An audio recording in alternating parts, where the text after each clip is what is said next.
Doudou Édition vous présente Lula, la luciole qui ne brille pas. Chapitre 1 Naissance. Il était une fois, dans une forêt, la vie des lucioles racontée. L'été se termine, emmenant avec lui sa chaleur. Les papas et maman luciole se sont aimés et dans quelques mois naîtront leurs enfants, fruits de leur amour. Les papas se mettent au travail. Ils creusent des trous dans la terre pour que les mamans viennent y pondre leurs œufs. Les mamans attendent le bon moment et viennent, comme prévu, déposer délicatement leurs œufs. La ponte terminée, ils viennent les recouvrir de feuilles et de branchages pour les garder au chaud et les protéger de tout danger. Les prédateurs sont nombreux dans la forêt. Les papas et les mamans lucioles ont veillé sur leurs œufs pendant des semaines. Les œufs sont maintenant éclos. Les bébés lucioles, qui ne sont encore que des petites larves, sont à présent en danger. En effet, elles n'ont qu'une envie, celle d'explorer le monde qui les entoure, s'exposant ainsi à tous les prédateurs de la forêt. Les papas et les mamans lucioles doivent donc déplacer leurs bébés pour les mettre à l'abri pour l'hiver. Le trou dans un tronc d'arbre sera le refuge parfait pour leurs bébés qui finiront de grandir dans un cocon avant de devenir des lucioles.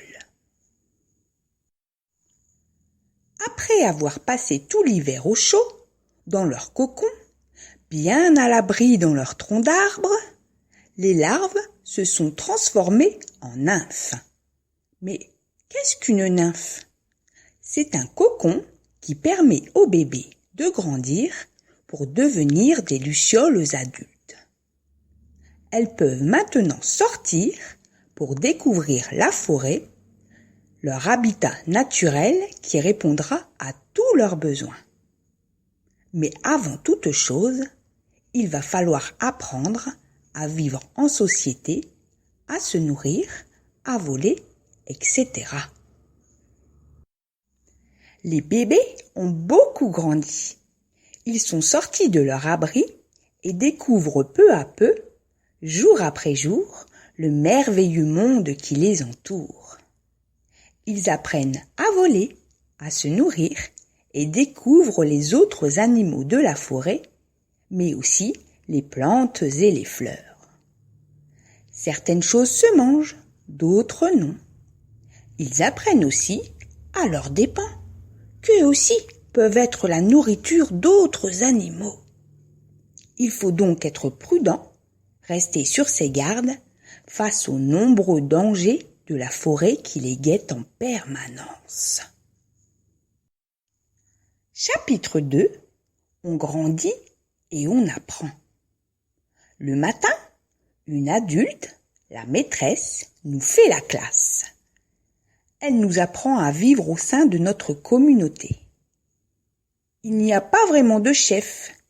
Les lucioles adultes veillent tous sur nous, les petits, ainsi que les uns sur les autres. Nous avons tous un rôle à jouer, des choses à faire pour que la vie de notre communauté soit agréable pour chacun d'entre nous. La liste des corvées est faite. À tour de rôle, nous devons nettoyer notre habitation, enlever les feuilles mortes, les restes de nourriture, etc. Puis, nous apprenons à chasser. Il nous faut trouver notre nourriture chaque jour pour nous et notre famille, tout en sachant éviter les nombreux pièges de la forêt, comme les toiles d'araignée qui sont très dangereuses. À la nuit tombée, une maman vient nous rejoindre pour nous apprendre à nous illuminer. Seules les femelles peuvent briller. Contrairement aux autres animaux, nous avons cette faculté de savoir briller, d'éclairer notre chemin pour nous déplacer dans la nuit noire. Nous sommes des animaux nocturnes. Nous chassons notre nourriture à la nuit tombée. Cela nous protège des dangers que nous ne voyons pas. Nous sommes en effet vulnérables face aux dangers et prédateurs qui aimeraient nous manger. Mais moi, Lula, je n'arrive pas à briller. J'essaie pourtant de toutes mes forces, mais je n'y parviens pas. Le lendemain matin, nous allons tous à l'école. Après avoir pris place à nos pupitres, la leçon commence. Nous apprenons aujourd'hui quels animaux nous pouvons chasser pour nous nourrir. En effet, nous sommes carnivores, mais tous les animaux ne sont pas bons à manger. La maîtresse nous montre sur le tableau des illustrations d'animaux comestibles qui nous apporteront les vitamines nécessaires à notre développement pour que nous devenions de grandes et fortes lucioles, faisant ainsi la fierté de nos parents et de notre communauté. Nous sommes tous bien attentifs. La nuit est maintenant tombée et il est temps pour nous, les élèves, de mettre en pratique ce que nous avons appris aujourd'hui, c'est-à-dire chasser les bons insectes pour nous nourrir. À mon grand désespoir, alors que les autres brillent comme de jolies étoiles, moi, je n'y parviens toujours pas. J'essaie de me cacher, mais je ne vois rien dans la pénombre, si je ne me place pas à côté d'une camarade de classe. J'ai honte d'être une intruse dans ma communauté. Chapitre 3. Je suis une intruse. Je m'éloigne des autres. Je suis triste et je ne veux pas qu'en plus de ne pas savoir briller, elle me voie pleurer. La maîtresse, qui garde toujours un œil sur tout le monde, m'a vu partir dans un coin me cacher. Elle me suit. Elle vient me rassurer, me dire que ce n'est pas grave, que parfois, certaines lucioles ne parviennent pas à briller tout de suite, mais qu'elles y arrivent après un peu de temps et de patience. Rassurée, je sèche mes larmes et rejoins le groupe. Aujourd'hui, la maîtresse nous a demandé de venir plus tôt à l'école pour apprendre à chasser à la lumière du jour qui se lève à peine. De belles couleurs font ressortir cette jolie nature qui s'éveille et qui nous offre aussi un plateau repas de premier choix. Mouches, coccinelles, escargots, vers, tous sont à notre portée pour un petit déjeuner parfait. Nous apprenons aussi à partager avec nos camarades, comme il faudra le faire avec le reste de la communauté quand nous serons plus grandes. En effet, une fois nos petits bedons bien remplis, nous apportons le reste à notre belle et grande famille qui est fière de nous. La journée s'est bien passée entre chasse et leçon. Le moment tant redouté pour moi est arrivé. La nuit tombe.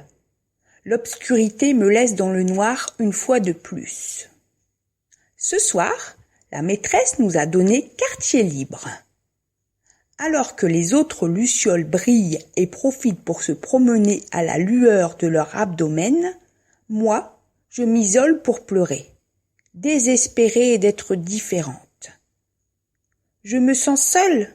Personne ne le comprend, à part Alia, une camarade de classe qui vient me réconforter et me tenir compagnie. Alia, ma seule amie. De loin, je regarde les autres lucioles briller et chasser sans difficulté grâce à leur lumière. Je les envie tellement. Elles n'ont même pas conscience de la chance qu'elles ont de savoir briller sans même y penser. Moi, j'ai honte de ne pas être comme elles. La maîtresse me rejoint pour me rassurer une fois de plus. Elle me demande de rejoindre les autres, de rester près d'elle pour voir dans la nuit et ne pas rester seule.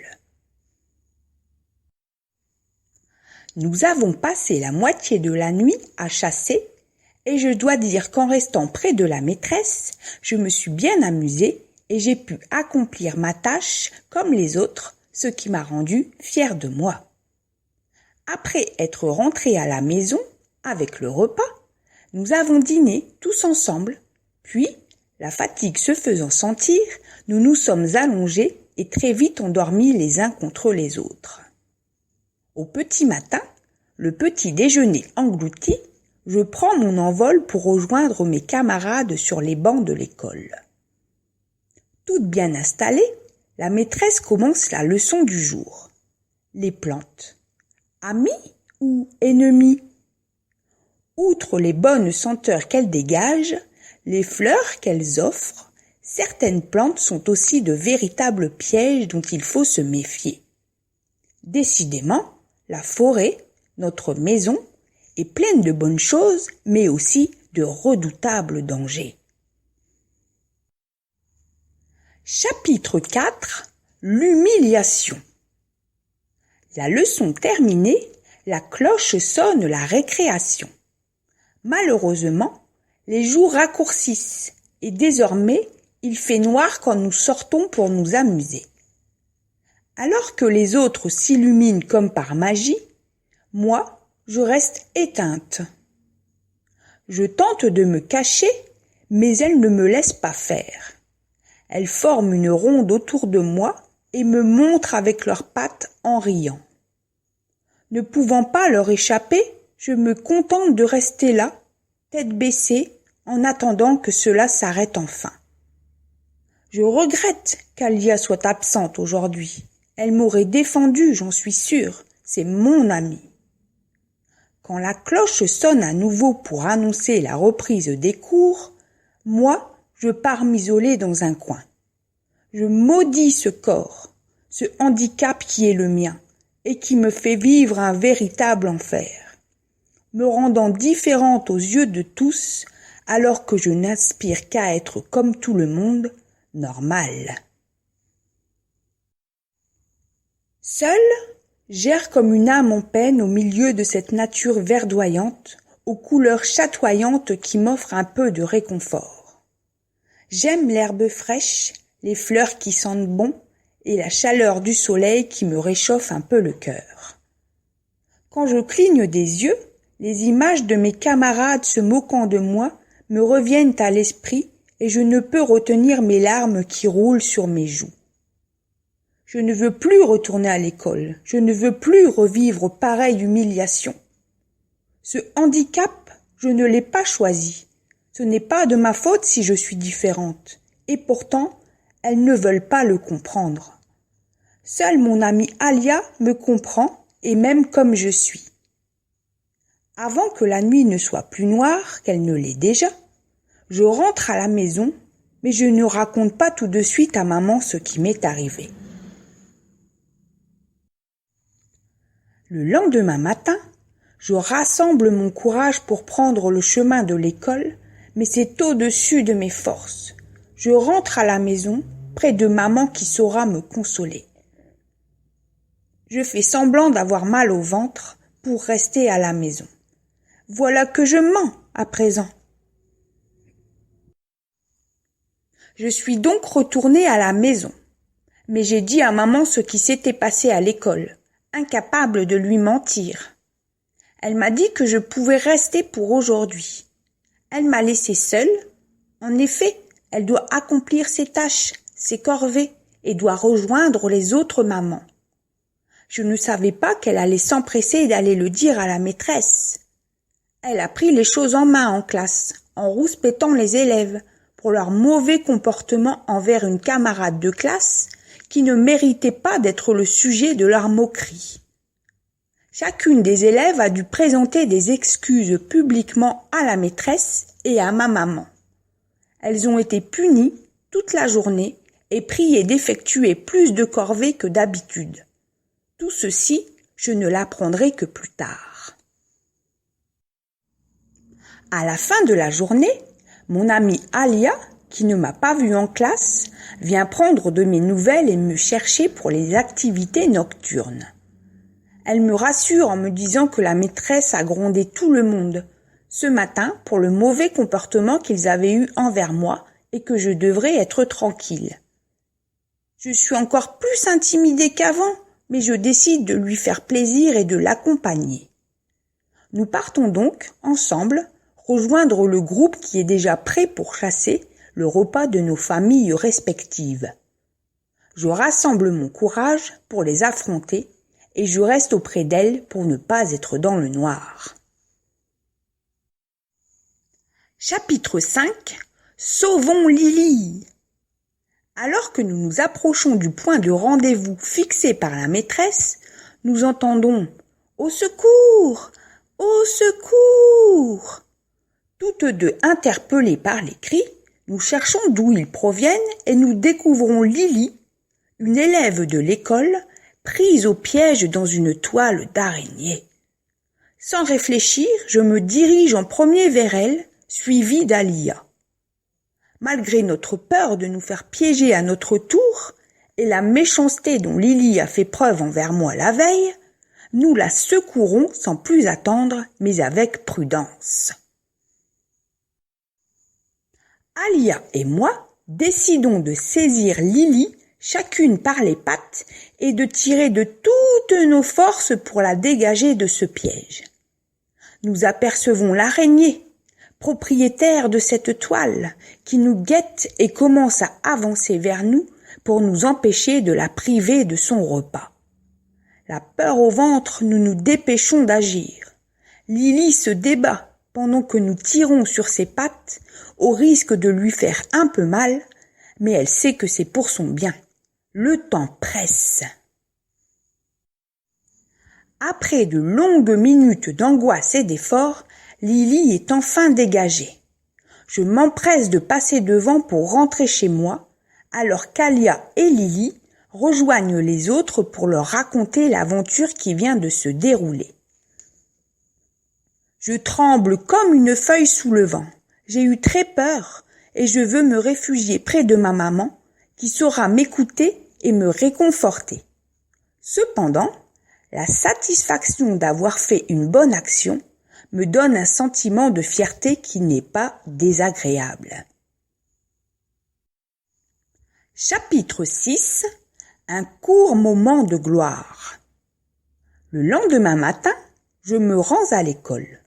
À ma grande surprise, toutes mes camarades de classe m'attendent pour me féliciter de ma bravoure. Je suis très gênée. Après tout, je n'ai fait que mon devoir de bonne copine face à une amie en détresse qui avait besoin de moi. J'en profite pour dire qu'Alia aussi a risqué sa vie pour sauver Lily et qu'il faut, elle aussi, l'applaudir pour sa gentillesse. Au tour d'Alia de rougir. Quant à Lily, elle nous remercie chaudement de l'avoir secourue. Les tensions s'apaisent un peu. C'est un soulagement. La maîtresse est arrivée. Après nous avoir félicités à son tour, elle nous demande de prendre place pour commencer la leçon d'aujourd'hui, les dangers de la forêt pour nous les lucioles. Bien évidemment, l'araignée et sa toile sont le sujet de départ de ce cours. Lily rougit légèrement. Elle s'en veut de s'être fait avoir de la sorte, mais cela peut arriver à tout le monde. Sa mésaventure servira à tous pour prendre conscience du réel danger qui nous entoure. La maîtresse passe en revue les différents dangers. Elle nous énumère les petits rongeurs pour lesquels nous pouvons représenter un bon repas, les plantes carnivores et autres végétaux toxiques dont il faut se tenir le plus loin possible. La cloche de la récréation sonne. La nuit est tombée. Alors que j'allais m'isoler comme j'en ai pris l'habitude en allant me poser sur une branche, Alia et Lily m'appellent et m'invitent à les rejoindre pour une partie de cache-cache. Ravie de leur proposition, je décide de me joindre à elles pour m'amuser un peu et profiter de notre temps libre. Les consignes sont données par Lily. Allez vous cacher. Moi je compte jusqu'à 20. Nous prenons notre envol en entendant 20, 19, 18, 17, etc. Chapitre 7. Rejeté. J'ai trouvé une bonne cachette. Le creux dans cet arbre sera parfait. J'entends des battements d'ailes, j'essaie de ne pas faire de bruit. J'entends alors Élie et Julia parler de moi. Tu as vu, cette idiote de Lula ne sait toujours pas briller. Seuls les garçons ne brillent pas. Ce n'est pas parce qu'elle a sauvé Lily de cette toile d'araignée qu'elle fait partie de notre groupe. Ha ha ha! Elle croit vraiment que c'est notre amie? Impuissante et honteuse, je me cache pour pleurer et ne pas me faire repérer. Alia assiste à cette scène. La tristesse la gagne. Je décide de rester seule dans ma cachette. Alia a entendu les mauvaises langues parler sur moi, mais ne m'a pas vue. Je suis triste, humiliée, une fois de plus et par celles que je considère comme mes amies et qui pourtant ne le sont pas. Pourquoi pensent-elles cela de moi? Pourquoi sont-elles aussi méchantes avec moi? Les affronter à nouveau sera bien trop difficile. Je décide de rester là, malgré la cloche qui retentit à nouveau pour nous indiquer que l'école reprend. Quitte à me faire gronder par la maîtresse, ce sera moins pire que d'affronter leurs regards et leurs moqueries que je ne supporterai plus